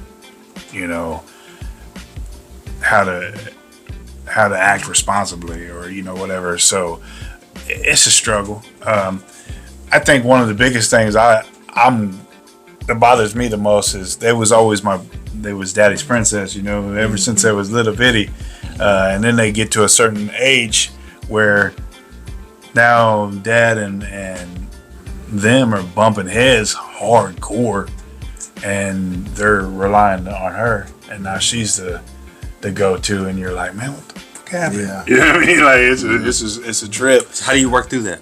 Man, I honestly couldn't even tell you, bro.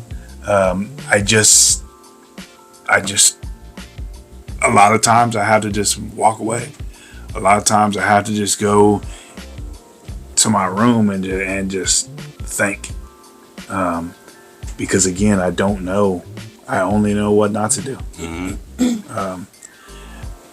I'm very thankful for her because she is my, it's like a tag team. Pro wrestling. Like I'm getting my ass beat. Tag, you're in. You know what I mean? So I'm very thankful for her, and I'm extremely thankful. What's crazy? I didn't know what to do, but evidently we did something right because our children are very emotionally mature. Both of our girls are very emotionally mature, even the boys. So evidently we did something right. We just, they're very aware of their emotions, which is almost to the point where it's almost to the point where, as a parent, you're like, oh, like, you know what I mean? Like, but it's just something that you have to learn to deal with. Again, we're learning just like they are, it's a trip. It's a trip. Parenting is man. Nobody writes a book on it. I don't know if I'm ready for that. I'm just being honest. But it's rewarding too. As much of a trouble as it is, as much as a sometimes, man, sometimes it's so rewarding though to see them hang on your words, to see them take wisdom that you've accumulated over the years and to use that, man, it's so rewarding. I love being a father. This is probably one of my favorite things ever. So how did you guys deal with any type of criticism between family, friends, co-workers? How did you keep that out of your relationship? That's a good one. For me, man, she's my number one. People will say, she'll never come before my kids. To me, that's wrong. Just for the simple fact that if you do what you were wanting to do, and this is a forever relationship, they're going to grow up and they're going to move out. They're going to start their own families. Your friends, they may outgrow you too, or you may outgrow them. So you don't have them anymore.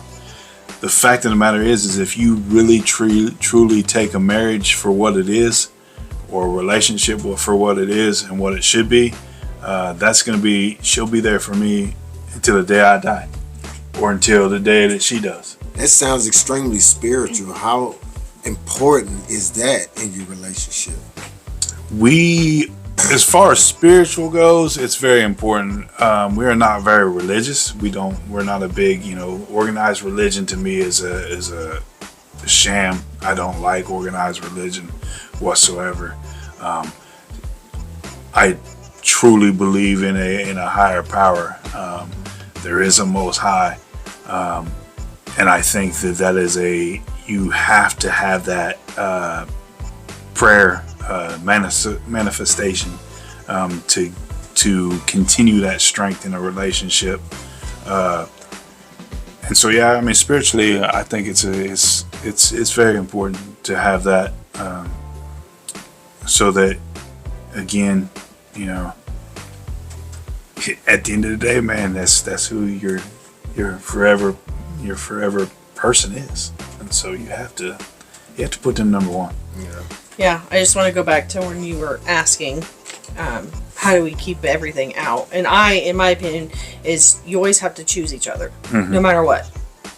That has to be over your mom, over your friends, your coworker. It doesn't matter. You always have to choose that person and have their back and come together and communicate, Right. you know, to navigate whatever the situation is. So why are you even in a situation where you have to choose that?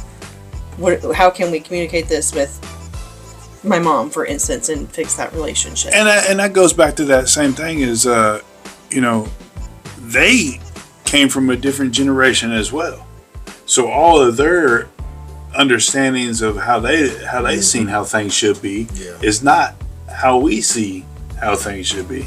So I love my mom to death, but don't come to me with an issue that you have with her and expect me to side you, or, you know, whatever the case may be, her, you know, her family. I'm always gonna side with her because that is my ride or die. That is my forever person. So, I mean, don't come that way. So what came first? Respect, The chicken. trust.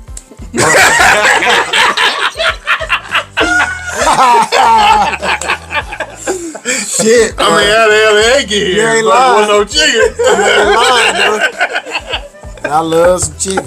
Hell yeah, me too. But what came first? Respect, love, or trust? And which was most important in the beginning and what's most important now? Respect, trust, love. I would say love. Yeah. Yeah. From lust Love to is love. what? Yeah, from lust to love. What Yeah. about love? Just the desire to be together. Like, oh, I need to be with him. I can't go a day without seeing him or talking to him, or just everything about him. Just wanting to be together and choosing that person. Right. And not. And there's so many things that I feel like we both just kind of pretended like they weren't there because we were in love, and that's all that mattered. So We were living developed on a love. necessity for each other. Right. Like Yeah. you just, I need that love, that companionship, that togetherness, and everything else didn't even fucking matter. No. So when you guys met in high school, right? Was it like love at first sight? What was it like? I mean, yeah, for the most part, for me, you know what's crazy is Who first? we actually so she was friends with my sister, and I was over at my mom's house. I had an apartment, and I was there doing laundry because, you know, it was a little studio apartment. It's my first place ever, right? And so my sister had told me before she had ever even wanted to go get her, there's this girl I want you to, I think you would like her.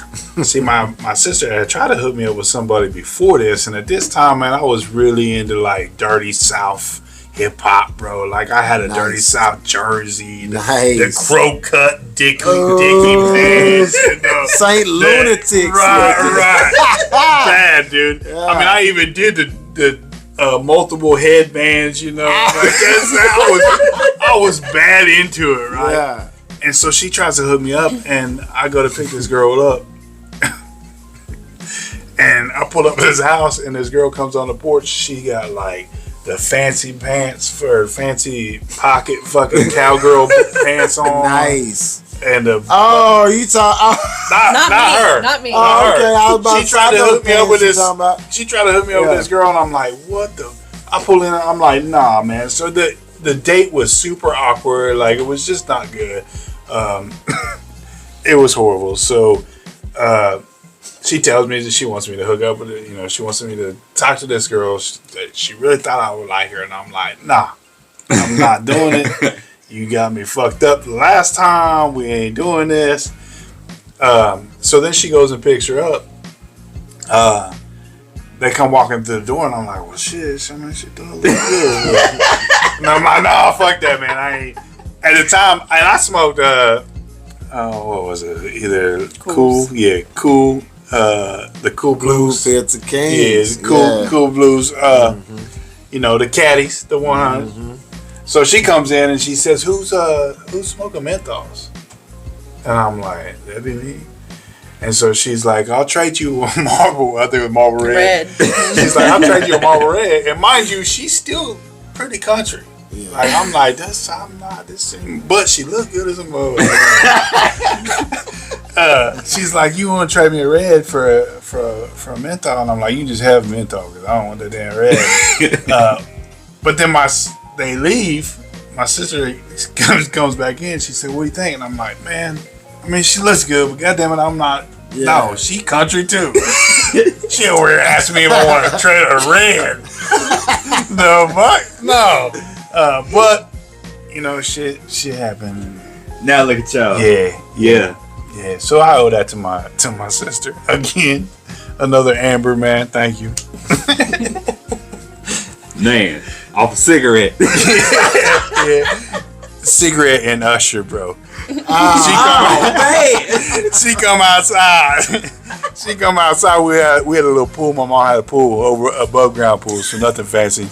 But we was out there swimming and shit. And she come out there, and my mom had a picnic table. And this is the goofiest fucking line ever, bro. And it worked.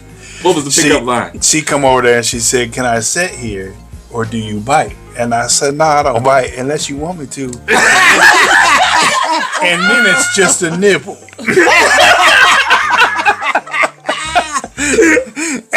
it worked, baby. That's slick. It was smooth. But see, that's the era we grew up in. Right. It was, dog, it was innocent. Yeah. It was genuine. Right. You know what I'm saying? And, man, that's what's up. Yeah. I love to hear stories like that. Mm-hmm. I love it. Love it. And 20 years later, I'm still nibbling. Ooh-wee. My boy. That's what's up.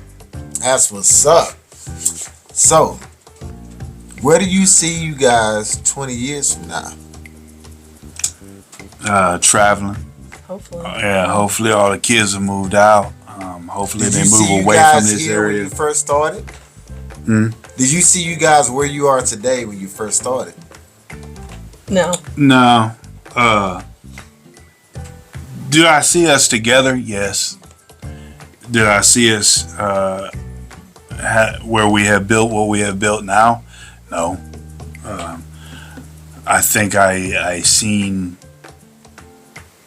Man, we was so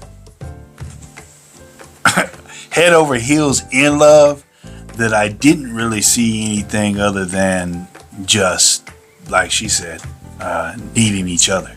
I never really put a vision to as far as like our home, our kids. You know, we just. I would say that's the same. I mean, it was never, this is the kind of house we're going to live in. This is the kind of cars we're going to drive. There was never that. It was just.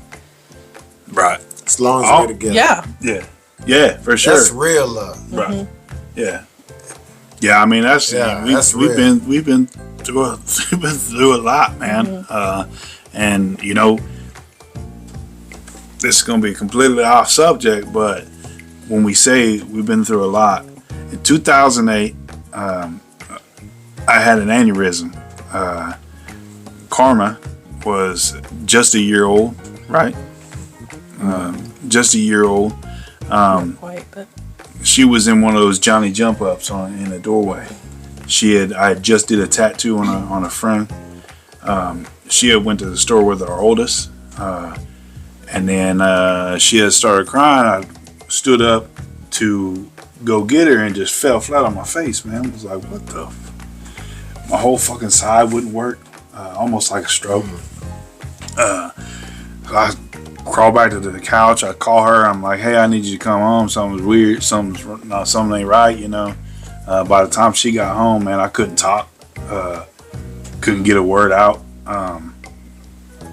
Couldn't walk. Couldn't, everything. And almost died. And what, to me, I will never be able to repay is the fact that we weren't even married. We were essentially just playing house with kids, right? And when they say till death do us part, through sickness and in health, man, she showed that. You know what I mean? She showed that. And I cannot repay that.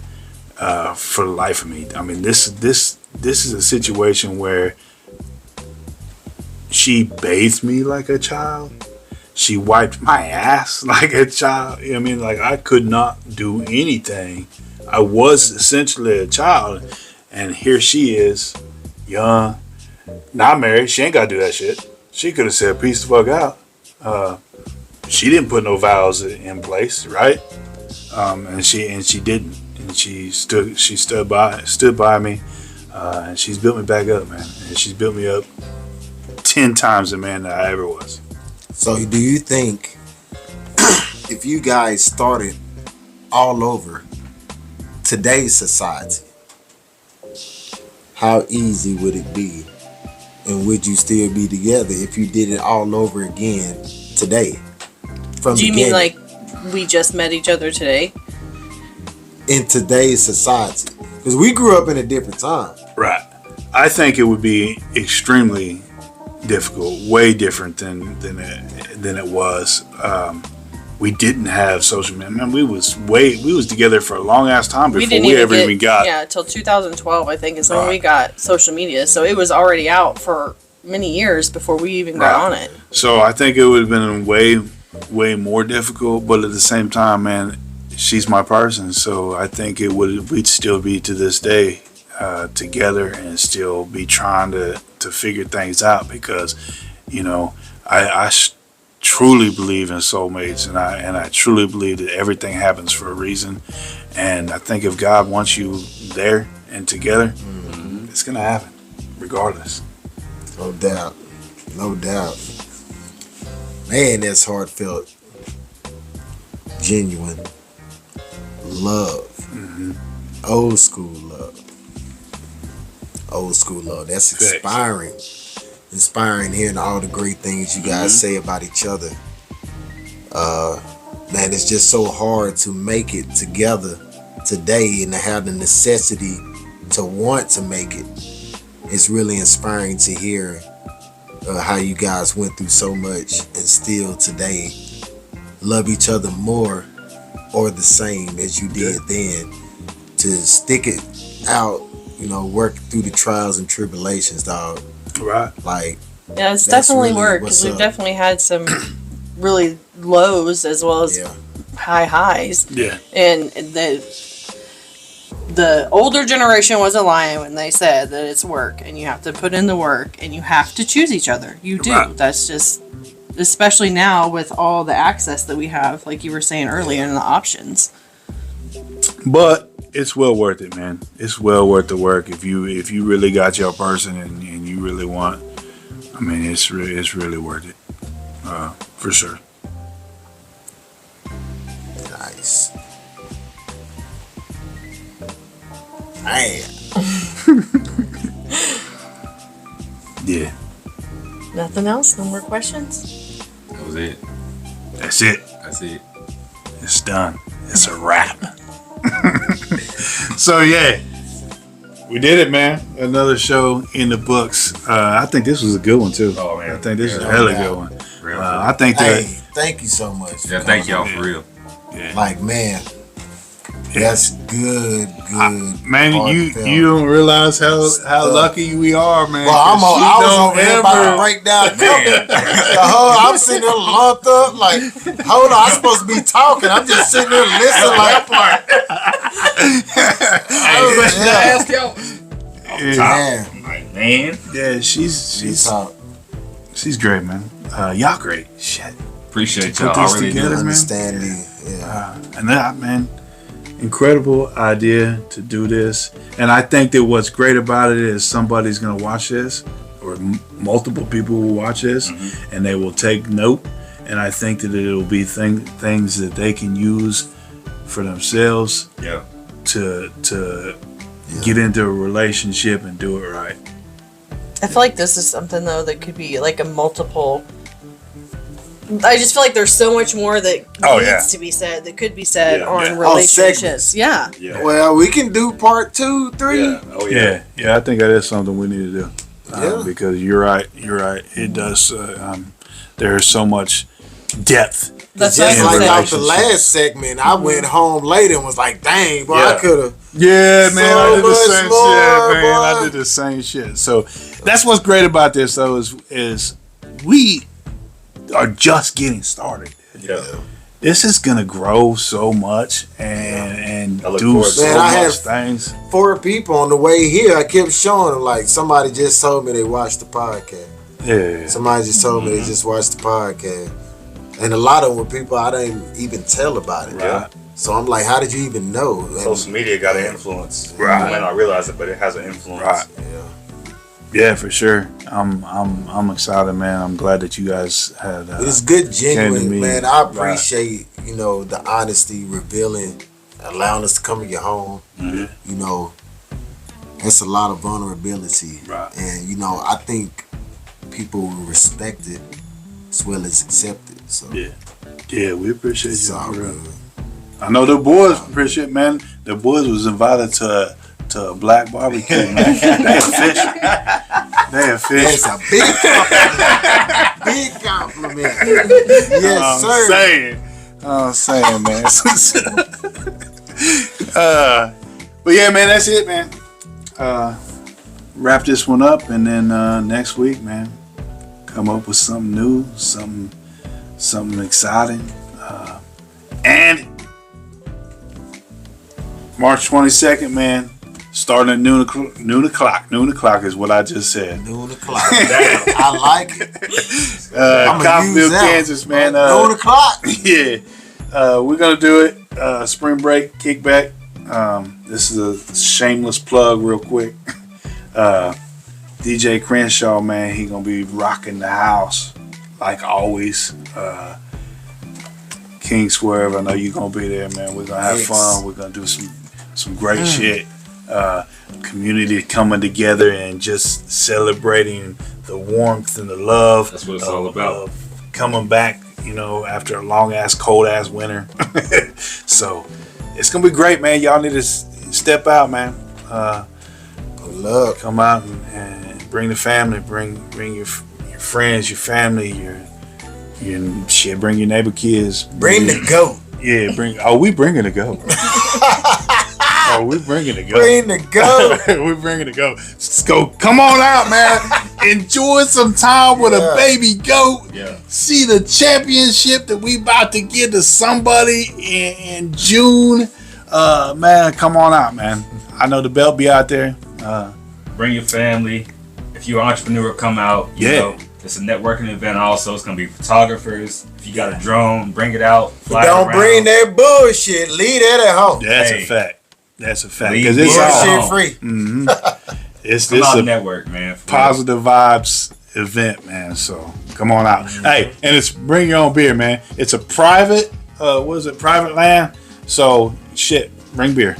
Bring your drink. I don't care. Bring your smoke. I don't care. Just it's family oriented family show. There'll be a little bit of hip hop. There'll be a little. I got what's his name? I always forget his name. The cat from Tulsa. Yeah. That sings. Yep. He out there playing. Man, and He got I'm some telling real you, I'm telling you right now that he got a voice for it. He can sing it. Not sing, sang it. So you need to come on out, man. For real. It's gonna be fun. Games, food, vendors, DJ Crenshaw. So come on out. Anyways, man, that's all we got. So 2 fingers up and we out. Sweet.